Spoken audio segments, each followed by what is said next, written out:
ಹೂವು ಯಾರ ಮುಡಿಗೋ ಭಾಗ 160. ಕೋಪದಲ್ಲಿ ರೂಮ್ ಒಳಗೆ ಬಂದ ಸಂಜಯ್, ಏನು ಮನುಷ್ಯನೇ ಅಲ್ವಾ ನೀನು? ನೀನು ಬಯಸಿದ್ದೆಲ್ಲ ನಿನ್ಗೆ ಬೇಕಾ? ನಾಚಿಕೆ ಆಗಲ್ವಾ? ಹೆಣ್ಣು ಮಗು ಹತ್ರ ಆ ರೀತಿ ನಡ್ಕೊಳ್ಳೋಕೆ ಎಂದು ತನ್ನ ಮನಸ್ಸಿಗೆ ಬಂದ ಹಾಗೆ ಹೊಡೆಯಲಾರಂಭಿಸಿದ. ರಮಣ್ ಕೂಗುತ್ತಾ, ಸಾಕು ಬಿಡೋ, ಹೊಡಿಬೇಡ.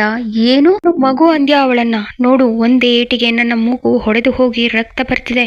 ಅದೇ ನೋವನ್ನ ತಡೆಯಕ್ಕೆ ಆಗ್ತಿಲ್ಲ ಅಂತದ್ರಲ್ಲಿ ನೀನು ಮತ್ತೆ ಹೊಡಿತಿದ್ಯಾ? ಅಪ್ಪ ಅಮ್ಮಂಗೆ ಗೊತ್ತಾದ್ರೆ ಸುಮ್ನೆ ಇರಲ್ಲ. ನಿಮ್ಮನ್ನೆಲ್ಲ ಏನ್ ಮಾಡ್ತಾರೆ ನೋಡು, ಅದ್ರಲ್ಲೂ ಆ ಹುಡುಗಿನ ಎಂದ ನರಳುತ್ತ. ಸಂಜಯ್, ಅಪ್ಪ ಅಮ್ಮಂಗೆ ಹೇಳ್ತೀಯಾ? ಇಲ್ಲಿ ನಡೆದಿದ್ದು ಹೊರಗೆ ಗೊತ್ತಾದ್ರೆ ನಿನ್ನ ಜೀವ ಉಳಿಯೋದು ಗ್ಯಾರಂಟಿ ಇಲ್ಲ. ನೀನು ಹೀಗೆ ಮಾಡಿದ್ಯಾ ಅಂತ ಗೊತ್ತಾದ್ರೆ ಶರಣ್ಯ ಅಕ್ಕನ ಮದ್ವೆ ಆಗ್ತಿರೋ ನಂಬಾವ ಕೂಡ ನಿನ್ಗೆ ಏನ್ ಮಾಡ್ತಾರೋ ಗೊತ್ತಿಲ್ಲ.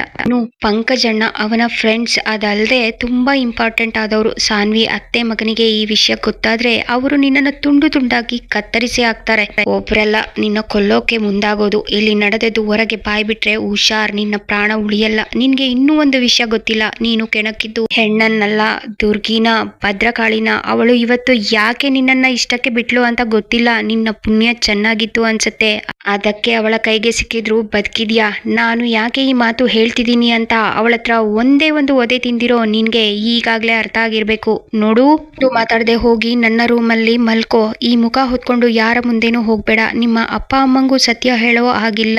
ಹೇಳಿದ್ರೆ ನಾನೇ ನಿನ್ನನ್ನ ಕ್ರೂರವಾಗಿ ಕೊಲ್ತೀನಿ. Be careful. ನಿಮ್ಮಪ್ಪಂಗೆ ಫೋನ್ ಮಾಡು, ಮಲ್ಗಿದ್ದೀನಿ ಅಂತ ಹೇಳು. ಎಲ್ಲ ಮಲ್ಗಿದ್ಮೇಲೆ ಕಾರ್ ಹತ್ತಿ ಜಾಗ ಖಾಲಿ ಮಾಡ್ಬೇಕು. ಬೆಳಗ್ಗೆ ನಿಮ್ಮಪ್ಪಂಗೆ ಕಾಲ್ ಮಾಡಿ ಅರ್ಜೆಂಟ್ ಕೆಲ್ಸ ಇತ್ತು, ಊರ್ಗೆ ಹೋದೆ ಅಂತ ಹೇಳು. ನಾನು ಹೇಳಿದ್ದನ್ನ ಮಾಡ್ಬೇಕು, ಇಲ್ಲ ಅಂದ್ರೆ ನಾನು ಏನ್ ಮಾಡ್ತೀನೋ ನನಗೆ ಗೊತ್ತಿಲ್ಲ ಎಂದ ಕೋಪದಲ್ಲಿ. ಸಂಜಯ್ನ ಉಗ್ರ ರೂಪ ನೋಡಿ ರಮಣ್ ನಿಜವಾಗಿ ಹೆದರಿದ್ದ. ಅವನು ತನ್ನ ತಂದೆಗೆ ಫೋನ್ ಮಾಡಿ, ಅಪ್ಪ ನಂದು ಊಟ ಆಯ್ತು, ನಿದ್ದೆ ಬರ್ತಿದೆ, ಮಲ್ಕೋತೀನಿ, ಅಮ್ಮಂಗೂ ಹೇಳ್ಬಿಡಿ ಎಂದು ಹೇಳಿ ಕಾಲ್ ಕಟ್ ಮಾಡಿ ಸೀದಾ ಹೋಗಿ ಸಂಜಯ್ ರೂಮ್ ನಲ್ಲಿ ಮಲಗಿದ. ಸಾನ್ವಿ ಪಂಕಜ್ ರೂಮ್ಗೆ ಹೋಗಿ ಮುಖ ತೊಳೆದು ಮನೆಯಿಂದ ಹೊರಗೆ ಬಂದವಳು ಮತ್ತೆ ನೀತು ಅಂಜಲಿ ಬಳಿ ಬಂದಳು. ಅವರ ಊಟ ಮುಗಿದಿತ್ತು. ಆದರೆ ಅಂಜಲಿ ಒಂದು ಪ್ಲೇಟ್ ನಲ್ಲಿ ಸಾನ್ವಿಗಾಗಿ ಊಟ ಬಡಿಸಿಕೊಂಡು ಬಂದಿದ್ದಳು. ಆದರೆ ಸಾನ್ವಿ ಊಟ ಬೇಡವೆಂದು ನಿರಾಕರಿಸಿದಳು. ಆಗ ಅಲ್ಲಿಗೆ ಬಂದ ಸಂಜಯ್, ಸಾನ್ವಿ ಊಟ ಮಾಡು ಎನ್ನುತ್ತಾ ತಟ್ಟೆ ತೆಗೆದುಕೊಂಡು ಅವಳ ಕೈಗೆ ಕೊಟ್ಟು ತಿನ್ನುವಂತೆ ಕಣ್ಸನ್ನೆ ಮಾಡಿದ. ಸಾನ್ವಿ ಸಂಜಯ್ನ ಬಲವಂತಕ್ಕೆ ಸ್ವಲ್ಪ ಊಟ ತಿಂದಳು. ಸಂಜಯ್ ತನ್ನನ್ನು ನೋಡಿದರೂ ನೋಡದೇ ಇರುವವನ ಹಾಗೆ ಹೋದದ್ದನ್ನು ನೋಡಿ ಅಂಜಲಿಗೆ ಬೇಸರವಾಯಿತು.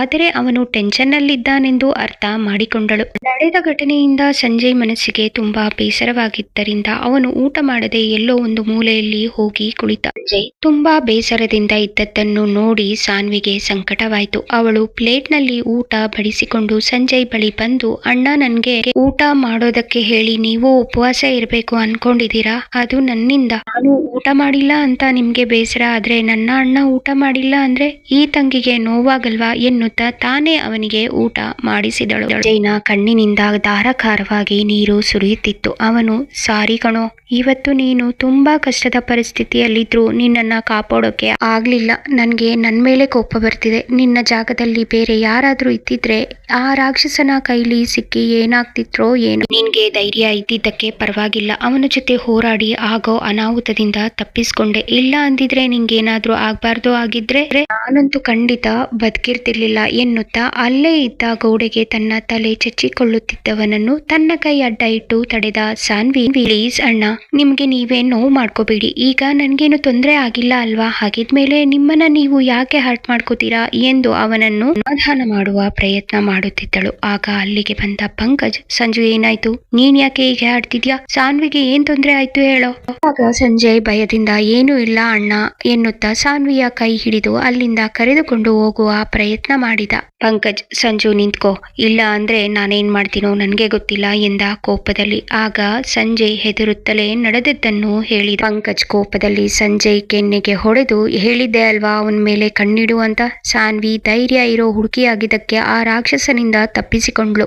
ಇಲ್ಲ ಅಂದಿದ್ರೆ ಸಾನ್ವಿ ಜೊತೆ ನಾವೆಲ್ಲರೂ ಸಾಯೋವರೆಗೂ ನೋವನುಭವಿಸ್ಬೇಕಿತ್ತು. ನಿನ್ನನ್ನ ಎನ್ನುತ್ತಾ ಮತ್ತೆ ಅವನಿಗೆ ಹೊಡೆಯಲು ಹೋದಾಗ ಅಡ್ಡ ಬಂದ ಸಾನ್ವಿ, ಪ್ಲೀಸ್ ಅಣ್ಣ, ಪಾಪ ಸಂಜಯ್ ಅಣ್ಣಂದು ಏನು ತಪ್ಪಿಲ್ಲ. ಆ ರಾಸ್ಕಲ್ ಹಾಗೆ ಮಾಡ್ತಾನೆ ಅಂತ ಯಾರಿಗೆ ಗೊತ್ತಿತ್ತು? ನೀವು ಹೀಗೆ ಕೂಗಾಡಿದ್ರೆ ಎಲ್ರೂ ಯಾಕೆ ಅಂತ ಕೇಳ್ತಾರೆ. ಆಗ ಏನ್ ಹೇಳೋದು? ನಾನು ಜೀವನದಲ್ಲಿ ಸಾಕಷ್ಟು ನೋವು ಅನುಭವಿಸಿದ್ದೀನಿ, ಇನ್ನು ಯಾವುದನ್ನು ಸಹಿಸೋ ಶಕ್ತಿ ನನಗಿಲ್ಲ ಎನ್ನುತ್ತಾ ಅಲ್ಲಿಂದ ಮನೆಯೊಳಗೆ ಹೋದಳು. ಪಂಕಜ್ ಆ ಇಡಿಯಟ್ ಎಲ್ಲಿ ಹೇಳೋ ಎಂದಾಗ ಸಂಜಯ್, ಪ್ಲೀಸ್ ಅಣ್ಣ, ಈಗ ನೀವು ಅವನಿಗೆ ಏನಾದ್ರೂ ಮಾಡಿದ್ರೆ ನಾಳೆ ನಡಿಬೇಕಿರೋ ಅಕ್ಕನ ಮದುವೆಗೆ ತೊಂದರೆ ಆಗೋದ್ರೆ, ಜೊತೆಗೆ ಸಾನ್ವಿ ಬಗ್ಗೆ ಗೊತ್ತಾದ್ರೆ ಮನೆಯವರೆಲ್ಲ ನೊಂದ್ಕೋತಾರೆ. ಆ ರಾಸ್ಕಲ್ ಈ ಸಮಯನ ಉಪಯೋಗಿಸ್ಕೊಂಡು ನಡೀದೇ ಇರೋದನ್ನ ನಡೆದಿದೆ ಅಂತ ಹೇಳ್ಬಿಟ್ರೆ, ಆಮೇಲೆ ಅತ್ತೆ ಮಾವ ಬುದ್ಧಿವಂತಿಕೆಯಿಂದ ಅವರ ಮಗ ಇಷ್ಟಪಟ್ಟಿರೋ ಸಾನ್ವಿ ಜೊತೆ ಅವನ ಮದುವೆನ ಮಾಡಿಸ್ತೀವಿ ಅಂದ್ರೆ ಇದೆಲ್ಲ ನಡೆಯುತ್ತೆ ಇಲ್ಲ ಅಂತ ಗೊತ್ತಿಲ್ಲ. ಆದ್ರೆ ವಿಕ್ರಮ್ ಭಾವಂಗೆ ಗೊತ್ತಾದ್ರೆ ಮಾತ್ರ ಆಗೋ ಅನಾಹುತನ ಊಹೆ ಮಾಡ್ಕೊಳ್ಳೋಕ್ಕೂ ಸಾಧ್ಯ ಇಲ್ಲ.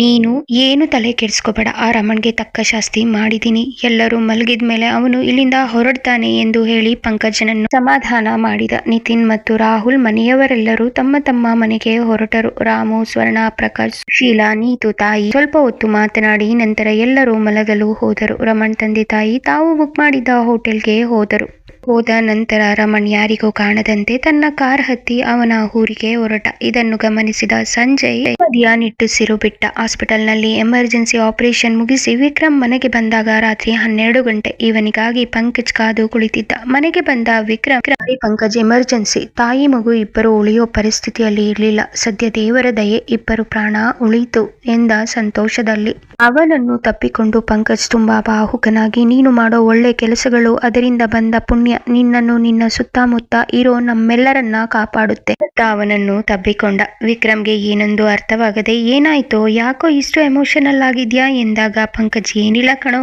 ನೀನು 1 ವಾರದಿಂದ ಎಷ್ಟು ಕಷ್ಟ ಪಡ್ತಿದ್ಯಾ, ಅದನ್ನ ನೋಡಿ ಸ್ವಲ್ಪ ಎಮೋಷನಲ್ ಆದೆ ಅಷ್ಟೇ ಎಂದು ಸುಳ್ಳು ಹೇಳಿದ ವಿಕ್ರಮ್. ಪಂಕಜ್, ನಾನು ಸಾನ್ವಿನ ನೋಡ್ಬೇಕು, ಅವಳು ಮಲ್ಗಿರ್ತಾಳೆ ಅಂತ ಗೊತ್ತು, ದೂರದಿಂದ ನೋಡ್ತೀನಿ. ಈಗ ನಾನು ಅವಳನ್ನ ನೋಡಿಲ್ಲ ಅಂದ್ರೆ ನನ್ನ ಮನಸ್ಸಿಗೆ ಸಮಾಧಾನ ಆಗಲ್ಲ. ಯಾಕೋ ಗೊತ್ತಿಲ್ಲ, ನನಗೆ ಸಂಜೆಯಿಂದ ಮನಸ್ಸಿಗೆ ಸಮಾಧಾನನೇ ಇಲ್ಲ. ಪರ್ಟಿಕ್ಯುಲರ್ ಆಗಿ ಸಾನ್ವಿಗೆ ಏನೋ ತೊಂದರೆ ಆಗಿದೆ ಅಂತ ತುಂಬಾ ಅನ್ನಿಸ್ತಿತ್ತು, ಆದ್ರೆ ಬರೋ ಪರಿಸ್ಥಿತಿಯಲ್ಲಿ ನಾನು ಅಟ್ಲೀಸ್ಟ್ ಫೋನ್ ಮಾಡೋಕ್ಕೂ ಟೈಮ್ ಇರ್ಲಿಲ್ಲ. ಯಾವಾಗ ಸಾನ್ವಿನ ನೋಡ್ತೀನೋ ಅನ್ನಿಸ್ಬಿಟ್ಟಿದೆ, ಪ್ಲೀಸ್ ಬಾರೋ, ಅವಳನ್ನ ನೋಡ್ಬೇಕು ಎಂದಾಗ ಪಂಕಜ್, ಮೊದಲು ಊಟ ಮಾಡು, ಆಮೇಲೆ ಸಾನ್ವಿನ ನೋಡುವೆಯಂತೆ. ವಿಕ್ರಮ್, ನನ್ಗೆ ಅವಳನ್ನ ನೋಡೋವರೆಗೆ ಮನಸ್ಸಿಗೆ ಸಮಾಧಾನ ಇಲ್ಲ ಎನ್ನುತ್ತಾ ಶರಣ್ಯ ರೂಮ್ ಕಡೆ ಬಂದ. ರೂಮ್ನ ಡೋರ್ ಲಾಕ್ ಆಗಿತ್ತು.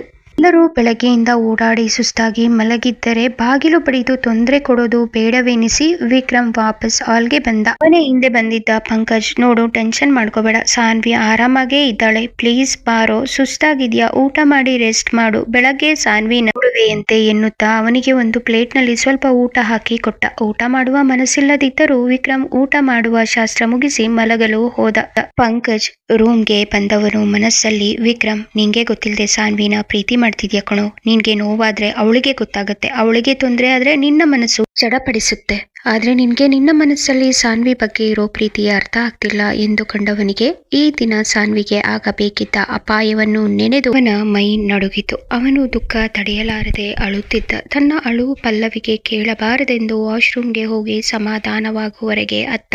ನಂತರ ಹೊರಗೆ ಬಂದವನು ಮಲಗುವ ಪ್ರಯತ್ನ ಮಾಡಿದ. ಬೆಳಗ್ಗೆ ಎಲ್ಲರೂ ಸಂಭ್ರಮದಿಂದ ಓಡಾಡುತ್ತಿದ್ದರು. ಸಾನ್ವಿ ಮಾತ್ರ ಇನ್ನೂ ಮಲಗಿದ್ದಳು. ಸಂಜಯ್, ಪಂಕಜ್ ಇಬ್ಬರಿಗೂ ಮದುವೆ ಸಂಭ್ರಮಕ್ಕಿಂತ ಸಾನ್ವಿ ಬಗ್ಗೆ ಆಳವಾಗಿ ಯೋಚಿಸುತ್ತಿದ್ದರು. ಇಬ್ಬರ ಚಡಪಡಿಕೆ ಗಮನಿಸಿದ ಪಲ್ಲವಿ, ಪಂಕಜ್, ಸಂಜು, ಯಾಕೆ ಇಬ್ಬರ ಮುಖ ಹೀಗಿದೆ? ನಿಮ್ಮ ತಂಗಿ ಮದ್ವೆ ಮಾಡ್ಕೊಂಡು ಇದೇ ಮನೇಲಿ ಇರ್ತಾಳೆ, ಯೋಚನೆ ಮಾಡಬೇಡಿ ಎಂದಳು ಸಮಾಧಾನ ಮಾಡುವವಳಂತೆ. ಆಗ ಪಂಕಜ್, ಪಲ್ಲವಿ, ಸಾನ್ವಿ ಎಂದ. ಅವನ ಮಾತನ್ನು ಅರ್ಧದಲ್ಲಿ ತಡೆದ ಪಲ್ಲವಿ, ಪಂಕಜ್, ಶರಣ್ಯ ಹೇಳಿದ್ಲು, ಸಾನ್ವಿ ರಾತ್ರಿ ಎಲ್ಲ ಬೆಚ್ಚತಿದ್ಲಂತೆ, ಸರಿಯಾಗಿ ನಿದ್ದೆ ಕೂಡ ಮಾಡಿಲ್ಲ, ಈಗ ಸ್ವಲ್ಪ ಆರಾಮಾಗಿ ನಿದ್ದೆ ಮಾಡ್ತಿದ್ದಾಳೆ, ಅದಕ್ಕೆ ಅವಳನ್ನ ಎಬ್ಬಿಸಿಲ್ಲ. ಈಗ ಇನ್ನು 7 ಗಂಟೆ, ಮುಹೂರ್ತ ಇರೋದು 9 ಗಂಟೆಗೆ, ಸಾನ್ವಿನ 8 ಗಂಟೆಗೆ ಎದ್ದೇಳಿಸ್ತೀನಿ, ಮುಹೂರ್ತದ ಸಮಯಕ್ಕೆ ಸರಿಯಾಗಿ ರೆಡಿ ಆಗ್ತಾಳೆ. ವಿಕ್ರಮಣ್ಣ ಬಂದಿದಾರಾ ಇಲ್ವಾ, ಕಾಲ್ ಮಾಡಿ ಅವರಿಗೆ ಎಂದಳು. ಪಂಕಜ್, ಅವನು ತುಂಬಾ ಸುಸ್ತಾಗಿ ಮಲಗಿದಾನೆ, ಅದಕ್ಕೆ ಅವನನ್ನು ಲೇಟ್ ಆಗಿ ಎದ್ದೇಳಿಸ್ತೀನಿ. ಸರಿ, ನೀನು ರೆಡಿ ಆಗು, ಶರಣ್ಯನ ರೆಡಿ ಮಾಡ್ತಿದಾರಾ ನೋಡು, ಸದ್ಯ ಕೊನೆ ಕ್ಷಣದಲ್ಲಿ ಮನೆ ಹತ್ರನೇ ಮದ್ವೆ ಮಾಡೋಣ ಅಂತ ಅಪ್ಪ ಹೇಳಿದಕ್ಕೆ ಸರಿ ಹೋಯ್ತು, ಇಲ್ಲ ಚೌಟ್ರಿ ಅಂದಿದ್ರೆ ಇನ್ನೂ ಕಷ್ಟ ಆಗ್ತಿತ್ತು ಎಂದ.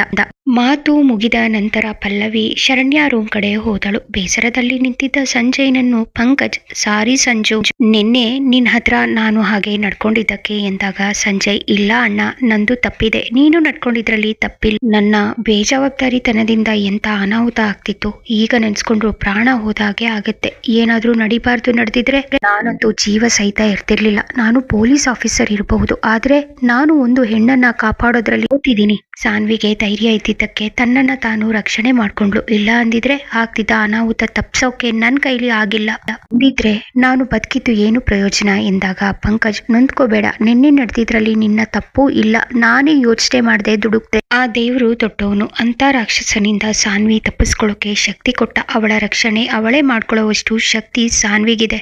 ನೋಡು, ಈ ವಿಷಯ ಇಲ್ಲಿಗೆ ಬಿಟ್ಬಿಡು. ಪದೇ ಪದೇ ಮಾತಾಡ್ತಿದ್ರೆ ಮನಸ್ಸಿಗೆ ನೋವು. ನಾವು ಹೀಗೆ ಡಲ್ ಆಗಿದ್ರೆ ಎಲ್ಲರಿಗೂ ಡೌಟ್ ಬರುತ್ತೆ. ಸಾನ್ವಿ ಮನಸ್ಥಿತಿ ಹೇಗಿದೆ ಅಂತ ತಿಳ್ಕೋಬೇಕು ಅನ್ಕೊಂಡೆ, ಆದ್ರೆ ಅವಳು ಇನ್ನು ಮಲಗಿದಾಳಂತೆ. ರಾತ್ರಿ ಎಲ್ಲ ಬೆಚ್ಚತಿದ್ಲು ಅಂತ ಶರಣ್ಯ ಪಲ್ಲವಿಗೆ ಹೇಳಿದಾಳೆ. ಅದು ನನ್ಗೆ ಸ್ವಲ್ಪ ಟೆನ್ಷನ್. ಯೋಚನೆ ಮಾಡ್ತಾ ನಿಂತ್ರೆ ಪ್ರಯೋಜನ ಇಲ್ಲ. ಮೊದಲು ಮದ್ವೆ ಅರೇಂಜ್ಮೆಂಟ್ಸ್ ನೋಡ್ಕೊಳ್ಳೋಣ, ನಂತರ ಸಾನ್ವಿ ಹತ್ರ ಮಾತಾಡೋಣ, ಅವಳನ್ನ ಸಮಾಧಾನ ಮಾಡೋಣ ಎನ್ನುತ್ತಾ ಮಂಟಪದ ಕಡೆ ಹೊರಟರು. ಶರಣ್ಯ ಮದುಮಗಳ ಉಡುಪಿನಲ್ಲಿ ತುಂಬಾ ಸುಂದರವಾಗಿ ಕಾಣುತ್ತಿದ್ದಳು. ಬಂದ ಸುಶೀಲ ಆನಂದ ಬಾಷ್ಪ ಸುರಿಸುತ್ತಾ ತನ್ನ ಕಣ್ಣಿನಲ್ಲಿದ್ದ ಕಾಡಿಗೆ ತೆಗೆದು ಶರಣ್ಯಾಳ ಗಲ್ಲಕ್ಕೆ ಇಟ್ಟು ದೃಷ್ಟಿ ತೆಗೆದಳು. ಶರಣ್ಯ, ಅಮ್ಮ ಈಗಲೂ ಅಳ್ಬೇಕಾ? ನಿಮ್ಮಿಷ್ಟದಂತೆ ನನ್ನ ಮದುವೆ ಆಗ್ತಿದೆ ಅಲ್ವಾ, ಪ್ಲೀಸ್ ಕಣ್ಣೀರ್ ಹಾಕ್ಬೇಡಿ, ನನಗೆ ತುಂಬಾ ಬೇಜಾರಾಗುತ್ತೆ ಅಮ್ಮ ಎಂದಳು. ಆಗ ಸುಶೀಲ, ಇಲ್ಲಮ್ಮ, ಇದು ದುಃಖದಿಂದ ಬರ್ತಿರೋ ಕಣ್ಣೀರಲ್ಲ, ಸಂತೋಷಕ್ಕೆ ಬರ್ತಿರೋ ಕಣ್ಣೀರು. ಅಂತೂ ಇಂತೂ ನನ್ನ ಮಗಳನ್ನು ಮದುಮಗಳಾಗಿ ನೋಡಿದ್ನಲ್ವಾ, ಆ ಸಂತೋಷಕ್ಕೆ. ಸರಿ ಸರಿ, ಮುಹೂರ್ತಕ್ಕೆ ಟೈಮ್ ಆಯ್ತು, ಬೇಗ ಬನ್ನಿ ಎಂದವಳ ಗಮನ ಅಲ್ಲಿ ನಿಂತಿದ್ದ ಸಾನ್ವಿಯ ಕಡೆ ಹರಿಯಿತು. ಅವಳಂತೂ ಅವಳು ತೊಟ್ಟ ಉಡುಪಿನಲ್ಲಿ ನಿಜವಾಗಿಯೂ ಅಪ್ಸರಿಯಂತೆ ಕಂಗೊಳಿಸುತ್ತಿದ್ದಳು. ಅವಳ ಬಳಿ ಬಂದ ಸುಶೀಲ ತನ್ನ ಕಣ್ಣಿನ ಕಾಡಿಗೆಯನ್ನು ತೆಗೆದು ಅವಳ ಗಲ್ಲಕ್ಕಿಟ್ಟು, ನನ್ನ ಪುಟ್ಟ ಮಗಳು ಈಗ್ಲೇ ಮದುಮಗಳ ತರ ಕಾಣಿಸ್ತಿದ್ದಾಳೆ, ಮತ್ತೆ ದೃಷ್ಟಿ ತಾಕತ್ತೆ ಎನ್ನುತ್ತಾ ಮತ್ತೆ ದೃಷ್ಟಿ ತೆಗೆದಳು. ಮುಹೂರ್ತಕ್ಕೆ ಸಮಯವಾಗಿದ್ದರಿಂದ ಶರಣ್ಯಾಳನ್ನು ಕರೆದುಕೊಂಡು ಎಲ್ಲರೂ ಮಂಟಪದ ಬಳಿ ಬಂದರು. ಮದುಮಗಳು ಶರಣ್ಯಾಳನ್ನು ನೋಡುವುದಕ್ಕಿಂತ ಸಾನ್ವಿಯನ್ನೇ ನೋಡುವವರ ಸಂಖ್ಯೆ ಜಾಸ್ತಿ ಇತ್ತು.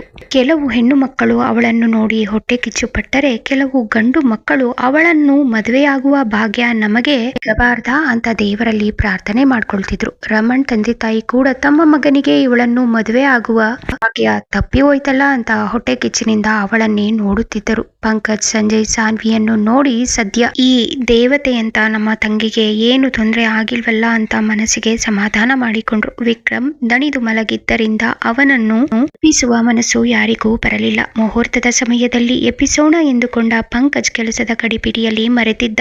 ಅಲಾರಾಂ ಇಟ್ಟು ಮಲಗಿದ್ದ ವಿಕ್ರಮ್ ಅಲಾರಾಂ ಧ್ವನಿಗೆ ಎಚ್ಚರಗೊಂಡು ಸರಿಯಾದ ಸಮಯಕ್ಕೆ ತಯಾರಾಗಿ ಮದುವೆ ಮಂಟಪಕ್ಕೆ ಬಂದವನ ದೃಷ್ಟಿ ಸಾನ್ವಿಯ ಮೇಲೆ ಹರಿಯಿತು. ಅವನು ಮನಸ್ಸಲ್ಲೇ, ನಿಜವಾಗ್ಲೂ ದೇವತೆ ತರ ಕಾಣಿಸ್ತಿದ್ದಾಳೆ, ಈಗಲೇ ನಿತಿನ್ನ ಇವಳಿಗೆ ಕೈ ಕಟ್ಟು ಅಂದ್ರೆ ಕಟ್ಟೆ ಬಿಡ್ತಾನೇನೋ ಎಂದುಕೊಂಡವನು ದೂರದಿಂದಲೇ ತನ್ನ ಕೈಯಿಂದ ದೃಷ್ಟಿ ತೆಗೆದ. ಮತ್ತೊಮ್ಮೆ ಸಾನ್ವಿ ಕಡೆ ದೃಷ್ಟಿ ಆಯಿಸಿದ ಅವನಿಗೆ ಅವನ ಹೃದಯ ಜೋರಾಗಿ ಸಾನ್ವಿ ನಿನ್ನೋಳು ಎಂದು ಚೀರಿದಂತೆ ಭಾಸವಾಯಿತು. ಬೆಚ್ಚಿಬಿದ್ದ ಅವನು ತನ್ನ ಯೋಚನೆ ತಪ್ಪು ಎಂದು ಭಾವಿಸಿದ. ಮುಂದೇನು? ವಿಕ್ರಮ್ ಸಾನ್ವಿ ಮೇಲೆ ತನಗೆ ಗೊತ್ತಿಲ್ಲದೆ ಆಗಿರೋ ಪ್ರೀತಿನ ಅರ್ಥ ಮಾಡ್ಕೊಂಡು ತನ್ನ ಹೃದಯದ ಮಾತನ್ನ ಕೇಳ್ತಾನ? ತಿಳ್ಕೋಬೇಕಾ? ಕತೆಗಾಗಿ ಕಮೆಂಟ್ ಮಾಡಿ, ಕತೆಯ ಬಗ್ಗೆ ನಿಮ್ಮ ಅಭಿಪ್ರಾಯ ತಿಳಿಸಿ.